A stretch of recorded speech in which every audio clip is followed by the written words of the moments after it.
ناظرین ناظرین دیکھنا یہ ہے کہ گھوڑے پال، مویشی پال اور وہ دوسری جو جانوروں کے ریلیٹڈ جو لائف سٹاک کے ریلیٹڈ اسکیمیں جو جتنی بھی آئیں وہ کیا ہیں اور کس طریقے سے وہ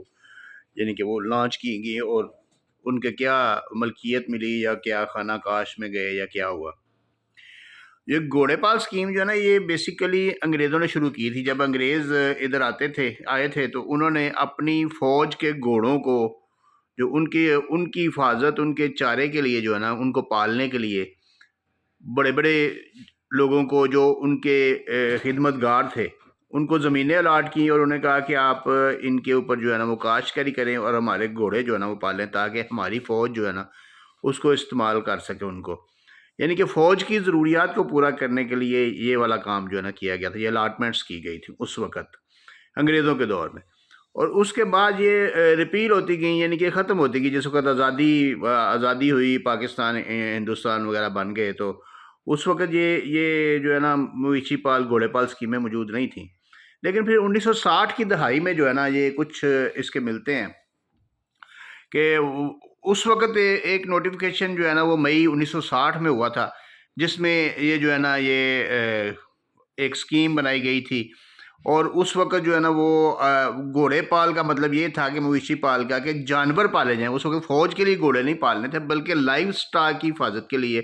لائف سٹاک کو بڑھانے کے لیے اور جانوروں کو بڑھانے کے لیے جو ہے نا جانوروں کی حفاظت اور ان کے لیے ان کی ویلفیئر کے لیے جو ہے نا یہ اسکیم جو ہے نا لانچ کی گئی تھی، اور اس وقت یہ الاٹمنٹیں کی گئی تھی۔ پھر 1964 میں بھی ایک نوٹیفیکیشن ملتا ہے جس کے تحت جو ہے نا وہ جانوروں کی ریہیبلیشن کے لیے اور ان کی ویلفیئر، فلاح و بہبود اور ان کے کھانے پینے کے ان کو پالنے کے لیے جو ہے نا یہ اسکیم لانچ کی گئی۔ اس اسکیم کے تحت جو ہے نا وہ تقریباً 20 سال کی لیز پہ 300 ایکڑ تک اراضی جو ہے نا وہ دیے جانے کا جو ہے نا وہ یہ سارے ریکارڈز ملتے ہیں کہ لیکن 20 سال کی لیز پر، اور اس شخص کا نام خانہ ملکیت میں نہیں آئے گا۔ سینٹرل گورنمنٹ کی جو اراضی یا صوبائی گورنمنٹ کی جو اراضی تھی وہ دی جاتی تھی اور اس شخص کا نام خانہ ملکیت میں نہیں آتا تھا۔ اس کے جو کرائیٹیریا تھا وہ یہ تھا کہ ایک جو محکمہ تھا نا، محکمہ یہ جانوروں کا محکمہ تھا ایک، وہ محکمہ ریکمینڈ کرتا تھا بندے کو کاشتکاری کا، زراعت کا تجربہ بھی ہونا چاہیے اور اس نے کوئی مویشی وغیرہ بھی پال رکھے ہوں تو پھر وہ اس کیٹیگری میں فال کرتا تھا، اور ان کو جو ہے نا یہ ملتی تھی پراپرٹی، یہ زمین ملتی تھی کاشت کے لیے۔ وہ ملکیت نہیں ہوتی تھی، وہ خانہ کاشت میں اس کا نام آتا تھا اور وہ دخیل کر بھی نہیں، یعنی کہ وہ عارضی مزارع جس کو آپ کہہ سکتے ہیں کہ عارضی مزارع، وہ مختلف علاقوں میں مختلف اس کی ٹرمز یوز کی جاتی ہوں گی، تو وہ جو ہے نا اس کھاتے میں آتا تھا۔ تو اس کو جو ہے نا اس کی الاٹمنٹ کنفرم نہیں تھی، نہ وہ آج تک مالک بنے ہیں اور نہ ان کو کوئی رائٹس ہیں کہ وہ کسی صورت یعنی کسی طریقے سے وہ ملکیت کو کلیم کر سکیں،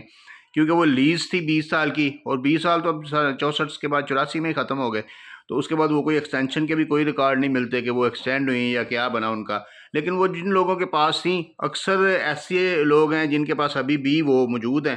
اور وہ اسی کوشش میں ہوں گے کہ وہ ان کو جو ہے نا وہ اپنے نام ملکیت ٹرانسفر کروا لیں۔ تو وہ زیادہ سے زیادہ یہ ایسے کر سکتے ہیں، یا تو کچی آبادیز میں جا کے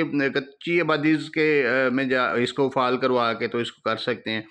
یا پھر یہ ہے کہ وہ کالونائزیشن ایکٹ کے تحت کوئی ایسا نکال سکتے ہیں وہ اپنے،